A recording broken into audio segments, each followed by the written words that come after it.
दिवाली की रात थी। गांव के हर घर में रोशनी फैली हुई थी। बच्चों के हाथों में पटाखे थे, आंगन में दीपक जल रहे थे। पूरा वातावरण खुशियों से भरा हुआ था।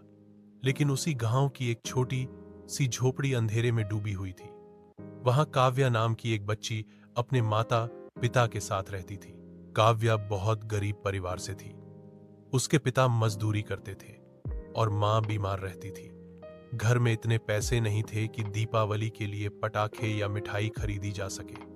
यहां तक कि दीपक तक खरीदने के लिए पैसे नहीं थे। शाम को जब उसने देखा कि गांव के सभी घरों में रोशनी है और उनके घर में अंधेरा, तो उसकी आंखों में आंसू आ गए। मां ने कहा, बेटी, इस बार हमारे घर में रोशनी नहीं हो पाएगी।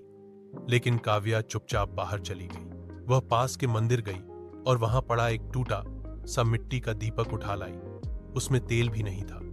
उसने घर में रखा सरसों का थोड़ा सा तेल उसमें डाला और एक पुरानी सूती चिथड़े की बाती बनाकर उसे जलाया। दीपक की लौ बहुत छोटी थी, लेकिन उसी ने झोपड़ी के कोने कोने को रोशन कर दिया। पिता ने आश्चर्य से कहा, बेटी, तूने अंधेरे घर को रोशन कर दिया।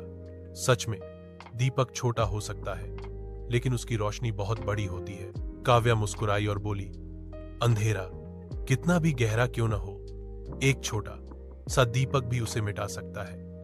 हमें जो भी थोड़ा बहुत मिले, उसी से रोशनी करनी चाहिए। उस रात गांव वाले दूर से उस छोटे से दीपक की लौ को देखते और कहते, देखो, गरीब की झोपड़ी भी आज रोशनी से जगमगा रही है। काव्या ने सबको सिखा दिया कि खुशियां साधनों से नहीं, बल्कि नियत और जज्बे से आती हैं। लेकिन अफसोस, इतनी प्यारी सीख देने के बाद भी किसी ने उसके लिए लाइक और सब्सक्राइब नहीं।